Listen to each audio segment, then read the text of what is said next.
the last thing that someone wants to hear when they're so used to hustling and you say, stop. And they're like, I can't.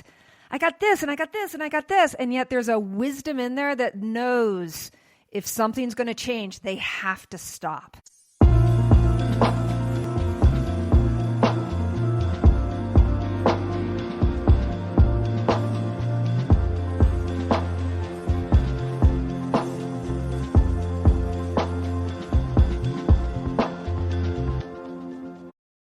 Well, hello and welcome back to the Amanda Kaufman Show. And I am just delighted to introduce you to Dr. Kelly Schuh. Now, before we got on the air and everything, I was asking her what's really important, and she's going to tell you.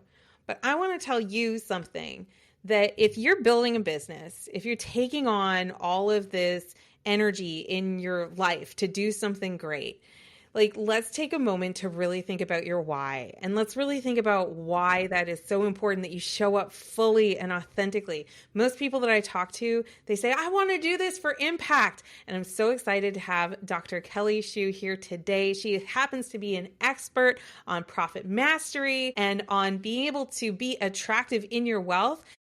Dr. Kelly, welcome to the show. I'm so glad that you're here. I'm so glad to be here too. So thank you so much for having me. I love starting it off with impact, right? Let's do it. Let's do it. Because I love talking about income. I love talking about wealth, but it's really because it's a tool. You know, it is something that we can use to do good in the world, to have a really meaningful impact. And I'm just so curious, what got you into this particular set of expertise as an entrepreneur? So we could go way back. And I would say my journey as an entrepreneur really began as a chiropractor. So when you hear Dr. Kelly Schuh, you're hearing it through the lens of that was my first bricks and mortar business. And so I did that for many years. I got pregnant with my first daughter and I was really sick. I was bedridden. And so that was my great awakening. And the word impact and income came in really clearly when you're sick and bedridden. I really started to question the manner in which I was doing business. And what I mean by that is I didn't get income if I didn't get my hands on my patients. So there's this thing, even back then, called the internet. So it was during that time that I really pivoted. I never went back to chiropractic full time. I went into coaching and online business. So that was back in 2010. And so what got me into it, I guess, the beginning of it was a health crisis. And really wanting to leverage and having more income, reaching more people. But the biggest thing, like you started this off with, more impact. So that's kind of like how I went into the digital space. I love that. You know, I think having worked with so many coaches over the years, most, if not all, have a crisis story, you know, kind of that moment that they had to face the reality of the path that they were on. And if you've studied the hero's journey, it's the calling. It's that moment when it becomes really, really important. You know, thank you so much for sharing that, because I think a lot of people would face that hardship and not necessarily derive meaning from it in the same way to turn around and do something great. So you decide to become a coach. You do it in 2010, which is pretty early days for a lot of online coaches. Early days. Yeah, it is. Yeah. So what was that like? How would you say things are different now? Oh my gosh. So I told you about my health crisis. Let's talk about my wealth crisis. So let's do it. Wealth crisis really is like, how did you step into embodied feminine leadership and prosperity and presence? Because that's what I now do, working with that high achieving coach, consultant, C-suite woman, visionary. Most of us are trained as coaches to just hustle, right? Because that's what the conditioning field was. So let me tell you, so my wealth crisis, I was 5 years in as a coach and I had done all the things. I'd hired the coaches. I wrote the book, which was an Amazon bestseller. I created a community of over 14,000 women, which was big back then. And I had that's the course. That's big now, just for the record. That's still big. Okay. All right. So it's like being the recovering perfectionist that I am, I had checked all the boxes. And I was broke and not broken. And I was ready to quit to go back to chiropractic, profession that I loved. My coach, really, I was $130,000 in debt. Let's get real. I was $130,000 in debt.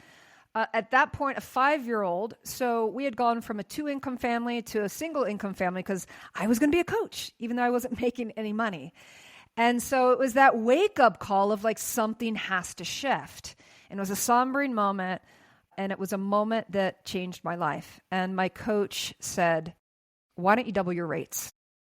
And I felt nauseous. And I thought she was absolutely crazy.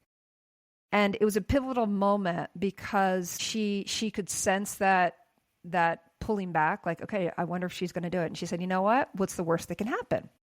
And I said, no client will sign up. And I'm back to where I am right now, which is desperate, and I'm going to have to quit. And she said, all right, well, I dare you. And man, Amanda, don't dare me. I dare you to dare me, because watch out. Like I love a good dare. And in that dare, I doubled my rates. I tripled my business. So I went from a $50K a year coaching business to $150K. It was more about the journey, who I became as a leader. And I started taking things seriously. I really looked at what is my money blueprint? Who is the CEO that makes multiple 6 figures up to 7 figures? So I had to create a new identity. And so that really was a pivotal moment in my life. And I live that now through that lens of presence and vibration and identity.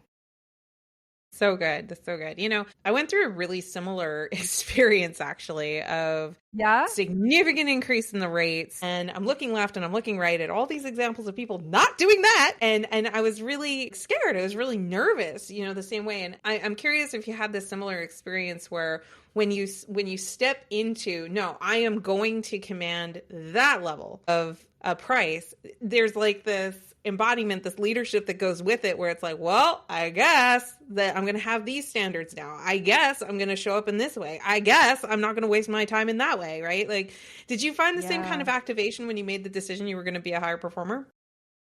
It was, I love the word activation that you just used, because it was an activation of a new embodiment, and it was very uncomfortable. When we grow in those kinds of ways, it's triggering, and it's what's needed. I love the book 10X is Easier Than 2X. And for those listeners that don't know that book, you need to know that book. You need to know that book. And we've created this like 10X collective of female entrepreneurs and visionaries and leaders that they're used to the hustle mentality, which is go, go, go, grow, grow, grow. And there's no time for slow, slow, slow. And that's really where the magic happens. That's where the 10X. So going back to identity, and Sullivan teaches us, you've got to let go of 80% of who you've been.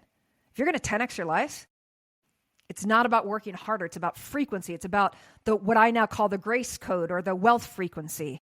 And it's an embodiment. You can't fake it, and you actually have to get out of your mind and into your body, into your bones. And this is where I use human design to really be able to look at someone's blueprint for success and get them back into alignment. So I used to align people's spines, and now I align women and visionaries with their worth. There's a lot of self-worth that gets challenged when you're rising in your frequency of wealth. And now I align them with their worth. So they create this quantum leap in wealth. Magic lives there in that place. So yeah, you know, a lot of identity. I totally agree with you that it's very possible to work hard and have hardly anything to show for it, you know, because that identity of being that hard worker, it is so sexy, like to be needed, to be busy, you know, and it is really rewarded in our society. So, but what came up for me as you were saying that, I was like, you know, it is actually hard to decide to do things differently than other people. Oh. It's hard to do that inner work, and it's hard to like slow down if you're so accustomed to the speed and that instant dopamine hit of the immediate social reward of being the it girl or whatever it is that's been driving you. Like, it is actually hard to slow down. That's been my experience anyway. Absolutely. And I specialize in high achieving women. So they've had a really great level of success, and they're exhausted. And they're going, okay, what's next? And they're often in that Gen X time period of their Gen Xers. A Gen Xers is a woman who's born between 1965 and 1980. So we're reaching that point in our lives of like, okay, what is the next mountain? Because I don't want to work the way I've been working. Like, it's got to look different. So it's like the last thing that someone wants to hear when they're so used to hustling and you say stop. And they're like, I can't. I got this and I got this and I got this. And yet there's a wisdom in there that knows if something's going to change, they have to stop. They have to pause and quiet the mind, quiet the nervous system so that they can actually hear. They can hear that inner voice that's been screaming at them and they've not been listening. I mean, like the things that made us successful when we were 20, when we didn't know anything and we didn't have the skill set, we didn't have the network, we didn't have like you said, the wisdom, you know, it's that classic, what got you here won't necessarily get you there. And I think that Gen X, I am technically a millennial, married to an older man who is very Gen X-y. So I live in kind of that place, right? Where it's like your kids are getting to that certain age where they're getting self-sustaining. You're starting to think about like they're empty nesting. You've got the parents that are aging and you've got to take care of them as well. So I think that there's for sure that exhaustion you're talking about of trying to act like the 20-year-old when you're not, right? You're very much not. Right. Yeah, your body's changing. Your body's changing, your hormones are changing, the needs from your family and around you are changing. And like, I do think that is a stage of life where, you know, whether we're talking 2025 or even 50 years ago, it is a very pivotal stage of life that it matters a lot to the quality of the rest of your life, what kinds of decisions you're making now. I love this. Absolutely. And the one thing that I am a stand for in feminine leadership, the embodied feminine leader, especially in today's times, things are happening so fast and we can't keep up. So let's just be real. We can't keep up. So stop trying. It's actually better individually, to just stop. you're not supposed to. Yeah, you're and you and I are both in the Dames. And one of the things that I love about the Dames is one word, collaboration. And I think it is a huge part of the embodiment of feminine leadership. So wherever you are, if you want to go to another level, lean in and create connections, real connections with other women that have similar kinds of goals. It makes such a difference. And again, this is like the anti-hustle approach, right? Like and lean in. It's part of impact, right? Like I think about the manifestation of this very podcast. What happened? We were both just contributing in that incubator. You know, we were on a Zoom call. I mentioned in passing, like, hey, I host this podcast. I'm trying to reach more entrepreneurs, more people. And you were like, how about me? And it was just like, it was easy to have. And so I get to have impact on your business. You get to have impact on my business. We get to have impact on each other on like a soul level. And maybe there might be even some business that comes out of this. We don't know. But I do know that if neither of us showed up to that day and heard and listened to each other and spoke up the way that we did, this content would never have happened and any ripple from those moments. And like, what is impact but that ripple, right? I just got full body chills when you shared that. And I remember that moment. And we have so many moments in our lives that are grace-filled. Like just to pause, what you just shared is the metaphor of the medicine that I'm sharing. This idea of follow the vibe, follow the flow, connect with other people that want to be in your presence. And you're not working harder. Like you and I connecting, it was divine. It was divine. And so I really think there is a new and a different way to do business. I think women naturally know that we don't need to compete with one another, that we can actually help one another. It's in our hearts. And so why not? Why not rise together and have greater impact? So I love how completely agree. Impact theme. Yeah. Well, and I wanted to ask you because you mentioned to me before we started recording that you've got this project that you're really, really excited about, that you're directing all this energy towards. Do you mind just taking 30 seconds and sharing with us, like, what is it that you're working on and why is that a really important thing for you right now in this season? Yeah, I feel like it was a divine initiation. And the last piece came in at 11:11 on 11:11. And for those who know numerology, 1 is all about new beginnings. And to make a longer story short, within a 48-hour period, I connected with a friend of mine who said that her father's dying wish was to build a school in Africa. And he passed last year. And so I said, I got full body chills and said, I want to be a part of this. We're sitting under a tree after a long hike. And I said, how about we bring a group of female thought leaders and entrepreneurs? Let's climb for the cause. And this idea of women moving mountains. And so this is what we're doing. We are building this, her father's dream. He had already built a nonprofit in Africa, baking bread for the community, and the children are fed. Every week they make like 400 loaves of bread. And so we are taking this spark of what he desired and also what the people wanted. I think it's really important to know the headmaster had been co-dreaming this dream with him, and we're making this dream a reality. And so literally we are building this school, and we're encouraging girls to go. And in their country, girls are not empowered to be educated. They are often married off and not educated. And they're really going to that older, like, oh, just go, you're here to make babies. Right? So anyway, I love that we're empowering girls. And yeah, so that's how Killy with Dr. Kelly was born from a full body chilled connection with a dear friend of mine. Love that. And you've been working with people as a coach for goodness. I was just doing the math. Like, it's been over 15 years that you've been doing this. These kinds of goals, as you were speaking, I was like, man, we all have something that gives us full body chills, causes that we really, really care about. Things that we want to see different in the world, ripple we really want to have. I'm just so curious, like when you are working with somebody, how often do you think people allow themselves to really go there with saying, I want to do this. I want to have like this kind of impact.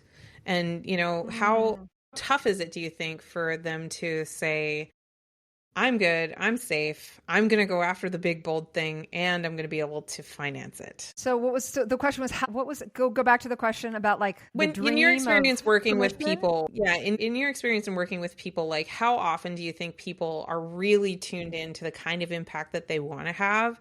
And I was just also really curious about, like, do they cut themselves? I was going to say sell themselves short, but I mean, cut themselves short of like, I don't think I can raise the money for that. I don't think I can enroll the support in that. Like, that's a pipe dream. So, I am really kind of curious on both sides of just awareness of the kind of impact people can have, but also like, do you see as a coach working with people who are obviously care about change, do you see any kind of limitation that people impose on themselves with that?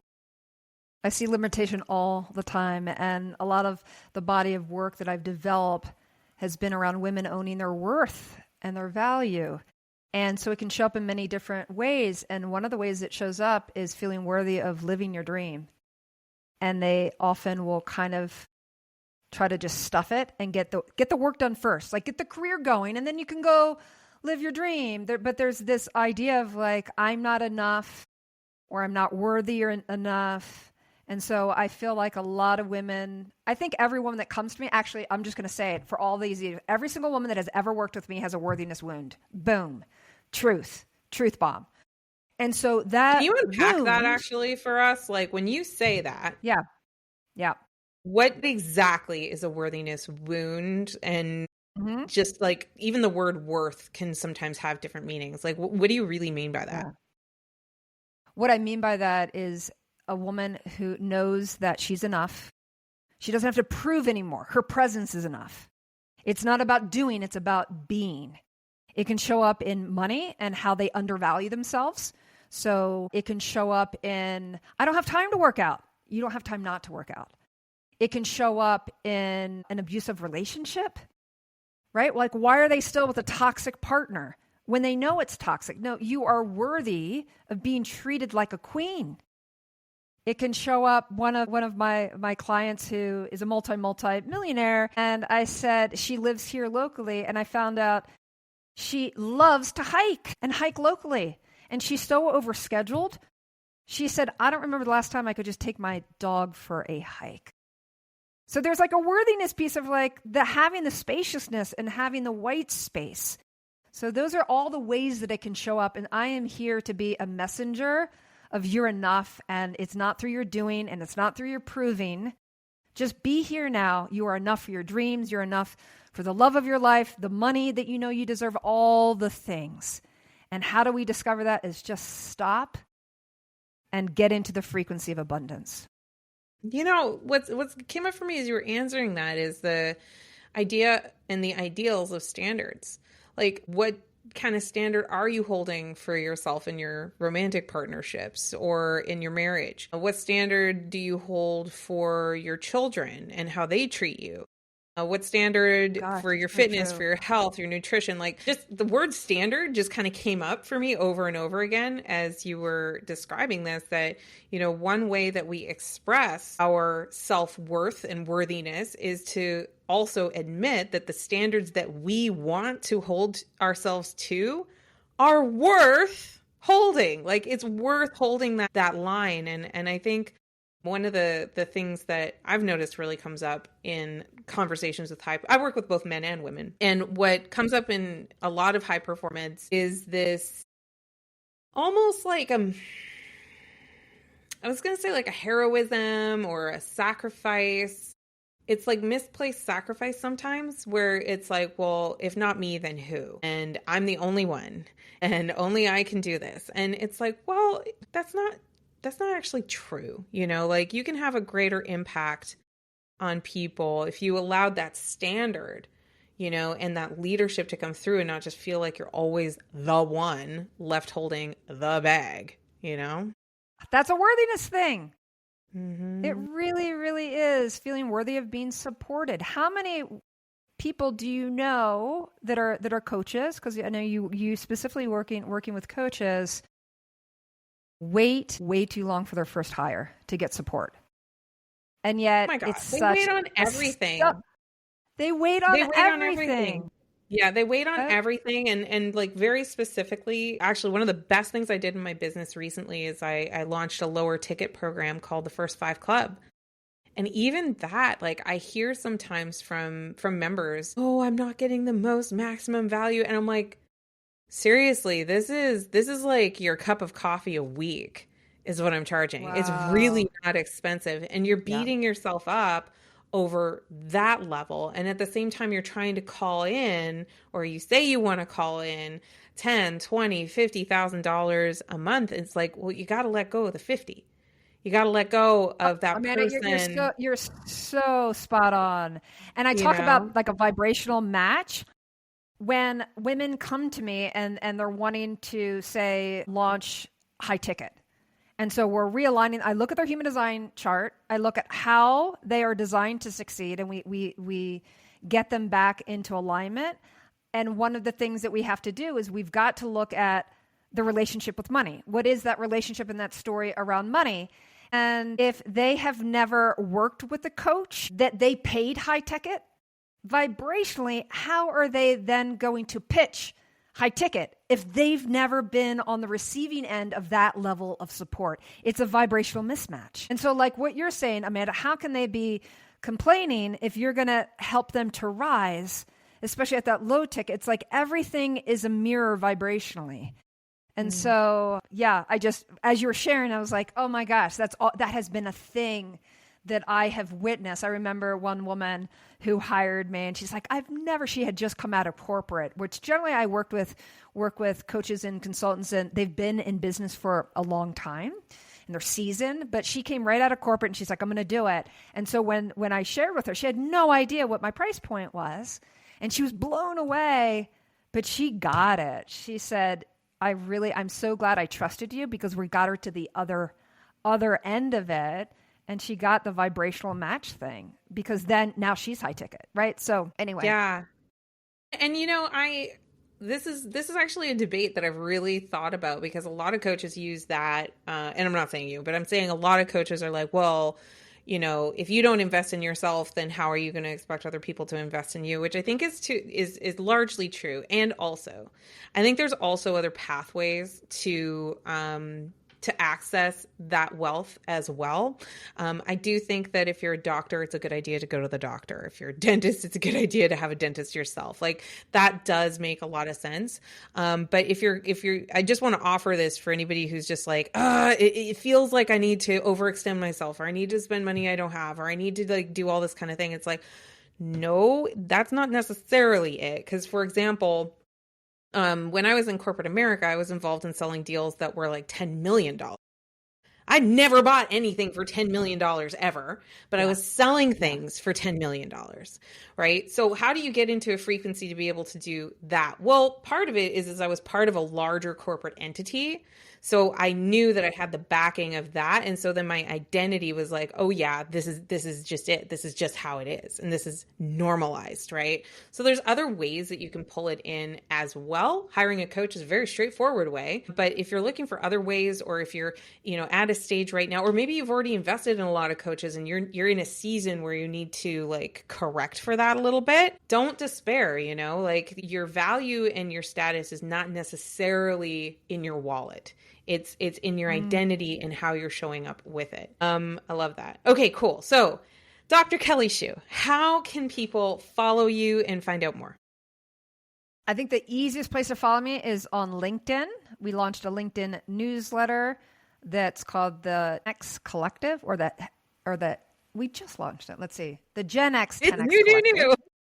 And it's newer. You can find me at Dr. Kelly Schuh, and that's spelled SCHUH. I know that we'll put the links in the show notes. And if you want to DM me in LinkedIn, I'll share with you the link to get a free human design chart, because I feel like, and it's free. Free. We're just talking about like high ticket versus free. There's great value in knowing your design, because if you are trying to follow somebody else's strategy that's out of alignment, and then you feel like you're not winning in life. And some women will say, gosh, I feel powerless. Like it's not working. There must be something wrong with me. There's nothing wrong with you. There is nothing wrong with you. There's often strategies that are misaligned. So my point being, you can DM me on LinkedIn at Dr. Kelly Schuh, and let's get you your human design chart, and just DM me chart, and I'll know that you heard through this podcast, and we'll get you a free chart so that you can start aligning with your most prosperous design.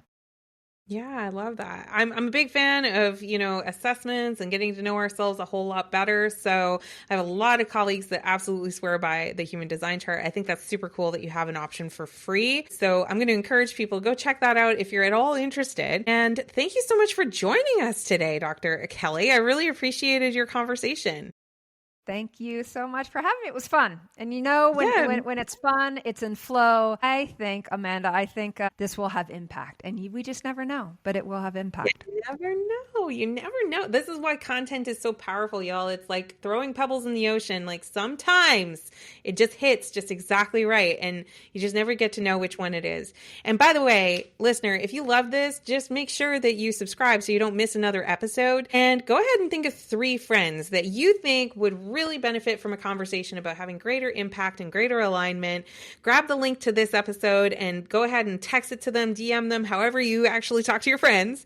You can go ahead and do that. And take 30 seconds and leave a review, an honest review. Because when you do that, it helps somebody who's new to the show decide whether they're going to cozy up and spend some time together. And we really appreciate those reviews. They go a super long way. All right. Well, thank you so much for joining us this week. And we will see you for another episode very soon. And until then, do what matters.